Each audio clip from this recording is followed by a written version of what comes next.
Hi, and welcome to the X22 Report Spotlight. Today we have a returning guest, Clif. Hi. Clif is the creator and owner of HalfPastHuman.com. He sells a report called Alter Report, which interprets the asymmetric trends, and I am very happy to have him back on the X22 Report Spotlight. Clif, welcome back to the Spotlight. Thank you very much. Thanks for inviting me again, too. No, I'm very happy to have you back here. And I wanted to start off with your newest report that came out, Stoke It. And we see that Trump is now the president, and we can see the opposition, people call them the opposition, the bad guys. I believe you have like Faction A, Faction B. There's so many different words for all these different, for the groups here. I'll just call them the global elite. Right now, do you see the global elite, are they being exposed at this time? Yes, and they're being exposed not only from the actions of the people they're contending with or against, but they're also being exposed as a result of a side effect of the population as a whole encountering what you could call an awakening wave, a combinoric effect, if you will, of information coming on out and the breakdown of the legacy media, meaning that the fence or the wall that was between the citizens and what the elite were really doing is crumbling in and of itself. That has a tendency to expose more. Each one of these little nuggets of exposure leads to further and so on. So yeah, the elite have got a real hard row to hoe here for the next few years to just survive. Do you think that the elite, they're just going to sit back and just let everything completely be, everything taken away from them? Or are they going to hit back? Does your report say anything about the elite like hitting back or doing anything, creating events or anything like that? We don't have anything at the moment indicating anything like a false flag or coordinated attack or that sort of a response. Now, we have to bear in mind that we would fall into a trap by saying the elite and thinking of a monolithic, centrally controlled, single kind of point reaction, just as erroneous as calling the vast amount of people that work for the United States federal government as the government. There's just not a single thing going on with the elite. There's many disparate motivations. So some of the people are going to cut and run. We've seen this in the data sets at various levels as the minions depart. The practical reality that we're facing has a power pyramid at its top that has been controlled for some 70 plus years by secret societies that have been infiltrated and are being used to hide criminals. The criminals are both criminals against the populace economically and against the populace in many other different forms, including the pedophiles. And so the criminality has been hidden by the juxtaposition of the secret societies being ubiquitous throughout government as well as in the media. So there's, and the justice system and so on. So the wall that has been held in place was essentially held there and kept there by the media, by the legacy media, because as long as you would bring up anything that the elite didn't want to have discussed, you would be ridiculed. You'll notice, for instance, that I could sit here right now and say that the Queen of England is known to have killed at least 10 native children from BC, Canada, and I'll never be sued. Okay, I can say that this woman may, in all probability, be demonically possessed, and I'll never be sued by them for anything. I could say this about virtually anybody I chose, these kind of words, and you'll never be sued because they don't want this to get to a legal issue. They'll never sue you to try and protect themselves that way. They don't care. Their response in the past would be to have the media come on out and do their damage control and build a wall for them and basically ridicule you into silence, just like the UFO people that have an encounter and see an unidentified aerial phenomenon and report it to the authorities and media in the past would be ridiculed, and so we were set up to mentally not see these things. That whole mental process is broken down due to circumstances that we needn't go into at the moment, but it's really giving the elite a huge problem on many different levels. Now, in your report, you have something in there that says there's going to be a global backlash against the media corporations as part of this shifting narrative over 2017. There's a national movement against the media. What do you mean by this? It's going to come out that major corporations, whether it was by direction of the board of directors or whether they were infiltrated by a secret society that all worked as a whole within that corporation, but these corporations have been feeding into our media a mental mind control kind of a thing for the past 40 or 50 years. These organizations, it'll come out this year as to what they've been putting into their media offerings, their entertainment offerings, and how negative it was for us as a social order and for individuals. And there'll start being suits against these companies, and then there will be a giant sort of mom's march against the evil entertainment industry. And to a certain extent, it shows in our data sets as taking on some of the language of fundamentalism, but it's not religious in nature. It's more of just an outrage. It's very much driven by feminine energy. It's very much driven by protecting the house. It's very much driven by feeling of unacknowledged victim status, in the sense that you didn't realize you were being victimized. So some of the examples would have companies such as the cartoon manufacturers be sued. And then as a subset of that, because of the sexualization and the hidden messages and subliminals within the cartoons they're making. And so it'll get to the point where the legacy media and especially the broadcasters are just going to be raked over the coals. I mean, they're just going to be eviscerated as people start tearing through their offerings and pointing out all of the hidden subliminals that are causing a lot of the problems that we have at the moment. So imagine a situation that is quite bizarre to think about.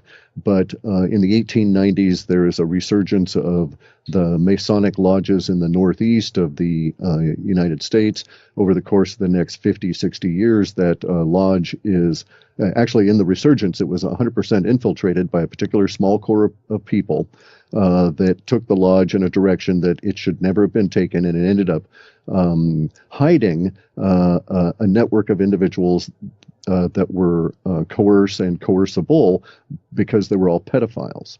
Now, one of the things that they did was to decide that sometime in the late 30s and early 40s, as the war was getting ramped up in the U.S., they decided they would start using the new media that had come on out, radio, television, or radio and movies, to start prepping the population for their grand scheme, because these people were thinking in 100-year time frames. And so in their minds, the idea was, oh, well, we're pedophiles. We need victims. Let's get our victims all prepped by putting all this stuff in the cartoons and get at them from an early age. And this will do two things. It will ensure a ready supply of easily or more easily obtainable victims, and at the same time, it will bring out anybody that's like ourselves, and there'll be more of us, which means that we'll be individually more protected. Bear in mind, these individuals feel threatened constantly because of their deviant nature, and they know that discovery leads to quite terrible things for them. And that's actually been what we've been living through.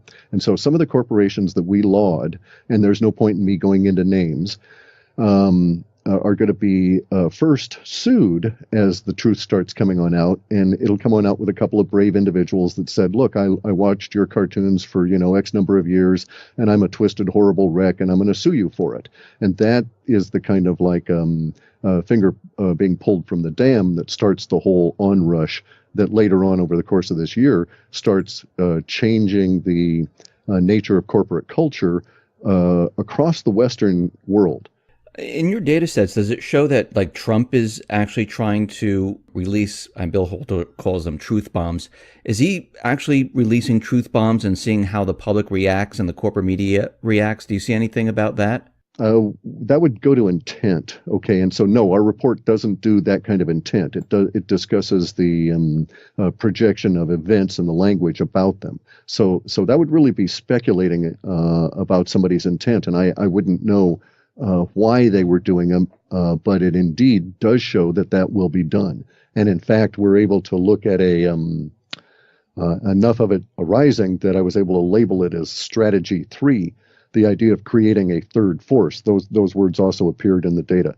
And the idea is that if we had faction A and faction B, faction A is now the disloyal opposition and is going to cause problems for the new ascendant faction B. One way to derail faction A would be to take a large chunk of their popular support and create a third force that was not necessarily opposed to faction B because it had been liberated by some level of truth. And that's at least the thinking that's being illustrated in the report. And so we've got some factual things on the ground here these last few weeks, especially, that would point towards that being an effective forecast. I wanted to get into the economy right now. In your report, you have a section in there that talks about the economy. What do you see for the markets during the year of 2017? The market, I mean, there are people out there saying the market's going to go to 100,000. Are you seeing this? Where do you see the markets going? If you mean like shares, the stock markets, yeah, the indications in the data are that we'll be discussing that not just you and I, but the more general population will be discussing the idea of a Dow at 125,000 some point later on this year, and so it's pointing to hyperinflation, and the hyperinflation we see in the report really appears as a result of the chaos we go through that's indicated from March through May, as a bunch of currencies go into crises and a bunch of the percolating pots of crises and coffee all come to a boil all at once in this 3 or 4 month period of time. And then the response by the Fed is basically to, I guess you'd have to say, abandon the dollar or not support it anyway, and let the dollar be totally debased in order to try and support the system as a whole. The mechanisms are not showing in the data sets. It's not like it's an organized plan or a playbook, but we get some hints as to what's going to go on. So my response is that what I think will occur is that any interest rate raising is going to be meaningless in the vast amounts of quantitative easing, which basically is debasement of the dollar to a huge level, and the subsequent currency crises would make sense under those circumstances. Now, the last time we spoke, we talked about the economy not doing well, where ATMs were going to run out of currency, people were going to lose pensions, the housing market was going to go bust. Are we still on track for that? Oh, yes. Oh, yeah. And in fact, it's baked in the cake. That part of, we have to go through a truth and reconciliation period of time. At a macro level, we've been living under an illusionary veil of lies from economically for at least the last 40 years. I mean, ever since we got off the gold standard in the 70s, really, it's all been lie it, fake it until you make it kind of stuff, and lie it into existence. So we have to go through a slap in the face from reality, as the people in India, for instance, are doing at the moment with their currency issues. And as we go through the currency crises, those things will show up. We'll have ATM shutdowns, we'll have riots in the food stores, Venezuela-type period of time. It may lead to individual states having to call out National Guard in order to restore order. The chaos that we're going to go through, I think, would be more representative of the 1918 period of time and the rejection of globalism then, and the outbreak of new ideas and so forth that led to the Roaring Twenties, than in fact the many people saying we're actually echoing 29 and that kind of a crash. So yes, we're going to go into a depression, I think, and not a recession, but a real actual acknowledgement of a depression as the currency has come unwound. And it's going to have huge ripples in our society because so much of it is built on, well, all of it is organized around a currency that is based on debt. The currency is not based on wealth. It's not based on growth. It's only based on debt and the continuing assumption of more debt, which equals a Ponzi scheme. And once you get to a certain stage, all Ponzi schemes collapse. Now, when you say the unraveling of the currency, you mean the dollar losing complete value, where it'll be worthless? Where it'll be worthless? Confidence. Correct. Exactly. Correct. And we shouldn't be shocked. It's happened in this country. It's happened repeatedly since we've been in existence as a nation. I think there have been 5 or 6 major currency schemes in the USA, interspersed with long periods of a gold standard. And the long periods of gold standards were basically when we grew. China started paper money over 6,000 years ago, and they routinely crash a currency every 27 to 40 years and have to start up with a new one. And it has to do with confidence. Once you lose confidence in the dollar, it takes them a while to get you to have confidence in some other representation of money, some other currency. And bear in mind, it's currency that you pass back and forth with dollars. Currency is not money. It's one step removed. It's something that allows you to do business and have a current transaction and exchange current energy with people without necessarily having to mess with moving real money, which, could be silver and could be quite heavy, that sort of thing. So the currencies are going to cause us real problems because of their age, that there's no value or wealth in them. And we're at that point where we've got to overcome to get beyond and get ahead. And at least in this particular point, there's enough of us that are waking up that we can sit here and contemplate what we're looking at for the next 5 and 6 years and so on, and do some planning as opposed to have to react from crises to crises to crises over that same 6-year period of time. Does that mean that the dollar will no longer be the reserve currency of the world? That's already occurred. The petrodollar has died. We know this now because we have, I don't know how many nations in negative interest rates. All of those are Western currencies that are dollar pegged or based.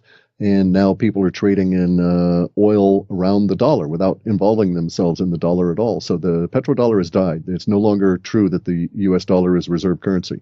And we're going to find that out really rapidly this year when it's going to turn out that the Federal Reserve Bank, which is not part of the federal government, has no reserves, and is not a bank, is going to try and issue or trying to buy debt that's being issued by the U.S. government that won't be bought by foreign nations. So in our data sets, we have data for a period of time later this year, probably in midsummer or later, in which bond offerings for U.S. Treasuries are only purchased by the Fed. So you're starting to make and eat your own dog food. And that cycle doesn't last very long. Now, I just want to break down how this is going to occur throughout this year, because as we get closer and closer to these type of events, you get more information, correct? Correct, yes. So, are we at the point where this is going to really start to break down in this year? Are we going to see inflation? Are we going to see the ATMs dry up with currency? Are we going to see maybe a credit freeze? Do you see this happening this year? Yes, actually within a very short period of time. So this is the first part of February. We should be well into it by middle of March. Crises should be, and chaos should be more the daily operating mode than not. And yes, we will see that this year. We've seen a lot of these data sets shift from long-term data into short-term and now into immediacy data. The immediacy data has effectiveness from 3 days out to about the end of the 3rd week. So some of the immediacy data stuff is forecasting that we're dealing with now for the next report is already forecasting events into early March, and that's not that far away. So what does the Fed do at this point? Are they just going to sit back, or are they going to start creating currency like crazy? The latter. Bear in mind, these people are not very smart, okay? They're, no offense to the general population at all intended, but these individuals are academics in the Fed. None of these people have ever had a job. None of them have ever had to make anything, build anything, create value on their own. They only know things from a book fashion. Plus, schooling, academic schooling, especially in the United States or the Western world, has one purpose, and that is matriculation, to graduate. In order to graduate, you have to regurgitate the thoughts of old dead people. Schooling does not teach people to think originally. It doesn't even teach you to think. It teaches you to memorize facts and spit them back out.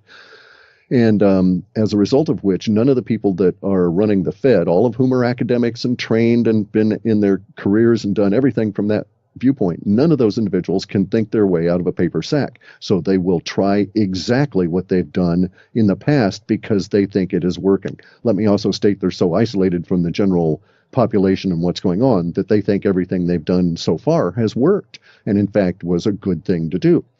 And so they'll do a quantitative easing. They may raise rates, but it won't matter because of the actual rate of inflation going will be far greater at like the mortgage rates and so on at that level of things. And they'll try a huge level of quantitative easing. Now, in the past, we've had a weird, interesting sort of a situation. So since 2008, all of the quantitative easing, which is the creation of digital money, which we would say is printing money, all of that has led to very, very, very low inflation rates in an otherwise deflationary environment.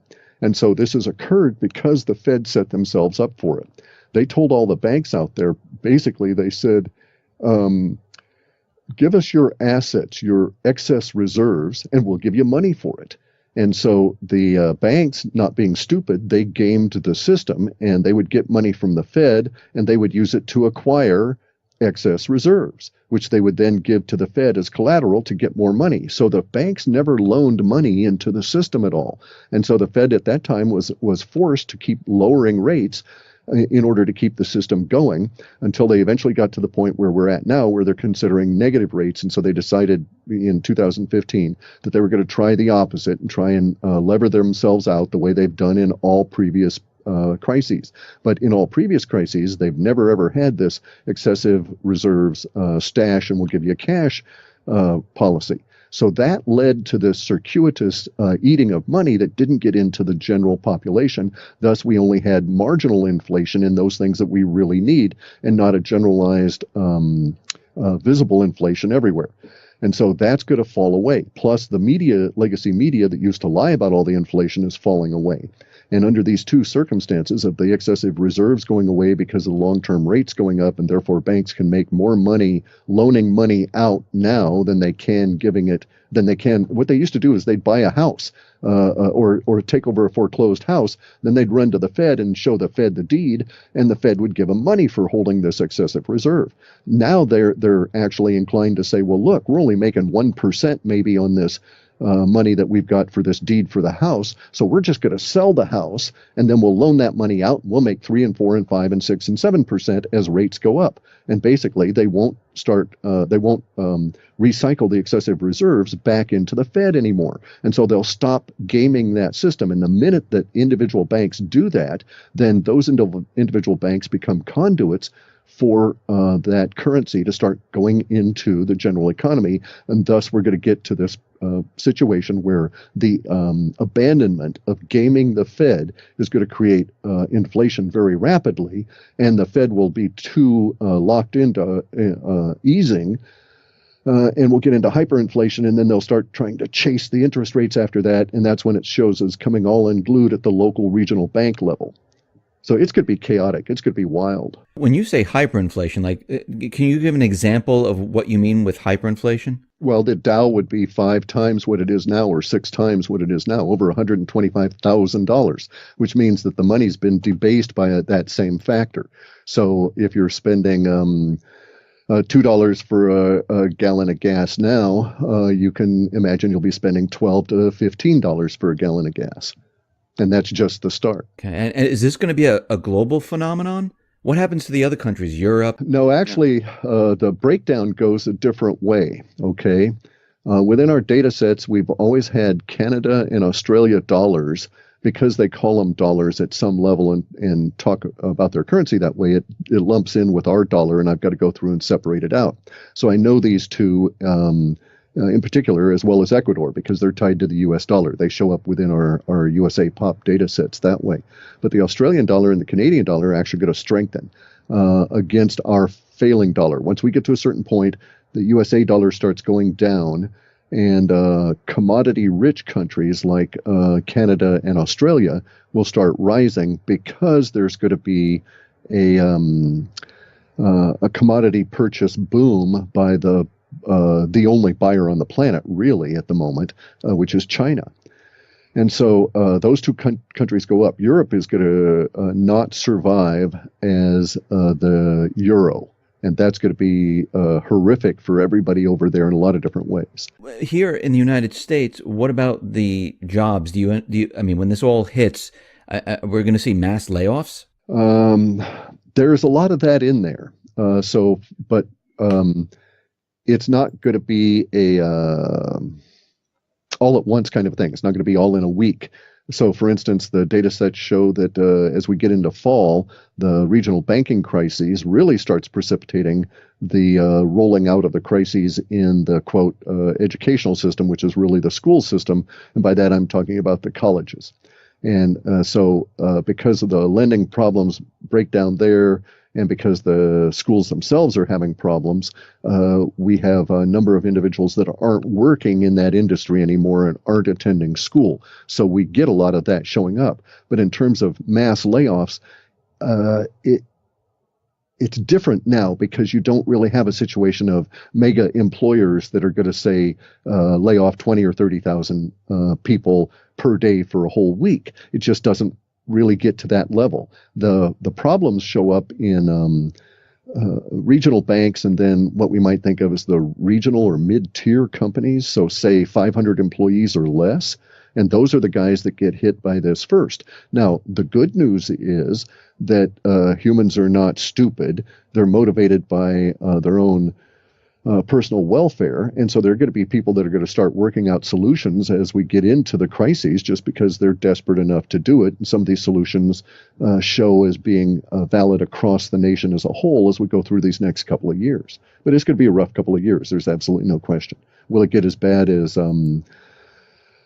Greece or Cyprus or, Venezuela? Probably, but I don't think that'll be ubiquitous across the country all at the same time. So you think this is going to last for a couple of years where people are struggling? This is not just going to be like, 5 years at least 5 years.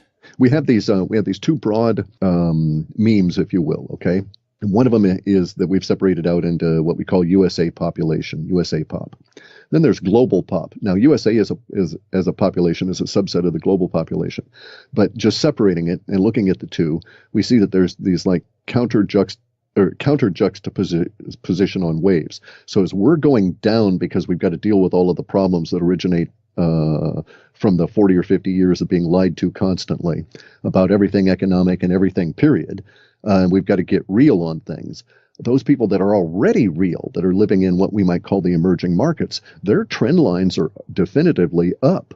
So it'll be really bad here in the Western world, and it'll affect places like the North America very negatively for at least 5 years. But it's going to be sort of a good 5 years because we get to destroy the past and rebuild ourselves more healthy. And at the same time, we've got people on the outside, so to speak, that are doing well that will also be able to help us along, that are not, anti-USA pop, right? That see that, they really do need the assistance and this kind of thing. So we get to have a new relationship with the planet as a population, and we got to work our way through some of the lies of a dying empire, if you will. And this will be a good thing for us in the end. And, birds will sing, the sun will come on out, all of this kind of thing. But we're going to have a rough period that will be these 5 years.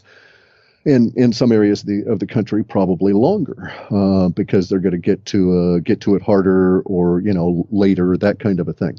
But yeah, what do they say? You can ignore reality as long as you want, but you can't ignore the consequences of ignoring reality. And we're at that point right now. So as we're seeing hyperinflation, what happens to gold, silver, cryptocurrencies like Bitcoin?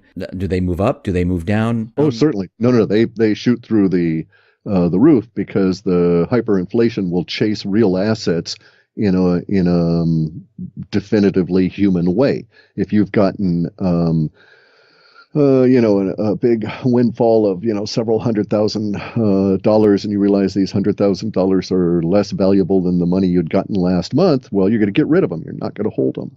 And they'll try and chase silver, gold, and Bitcoin. And very rapidly in our data sets, the silver and gold in the United States go to no offer. That is to say, nobody's offering to sell any simply because the mechanisms here well, basically what happens is this. In our data sets, we've got all these lies that are breaking down at an economic level. Some of these lies include the idea of setting the value for metals and such within a paper derived or derivative contract kind of a place. And those lies end up going away, and we go to no offer here because people see that, oh, look, if you go and try and sell your silver in the same place that they trade these silver contracts, you'll get maybe $100 an ounce for the stuff. But if you hold out and actually sell it as physical silver to a guy who's willing to come and pay you, you'll get $345 an ounce for it. And that guy is probably going to work on getting it over to China, where they'll pay $500 an ounce for it. And so real arbitrage comes back to real goods again as the confidence factor goes in the dollar. So what we see is sometime in this crisis period, March through May, we're going to get a much more visible or public face on the stupidity of the Fed. And when you start having a lot of individuals that are respected saying very negative things about the people that are involved in the Fed and pointing out that they're not brilliant, don't know what they're doing, and are in fact a criminal scheme from the get-go, well, confidence is going to go real quick. And so our data sets show that is coincident with the problems in the regional banks and so on, because it all relates to currencies, and currencies have basically a single crisis this year.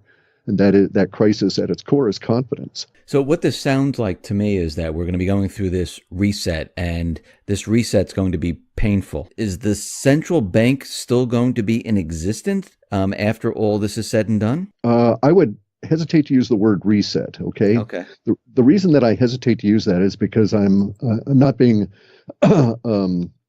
fixated on the language per se, but there are nuances that need to be brought up.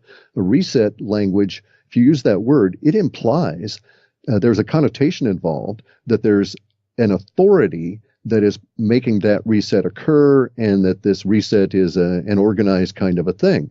And so we do not show that connotation within our data sets. So I don't use that word. Because, for instance, they say, oh, there's going to be a reset in the value of the Iraqi dinar, and all those people that bought dinar for, parts of a penny are going to be mega rich.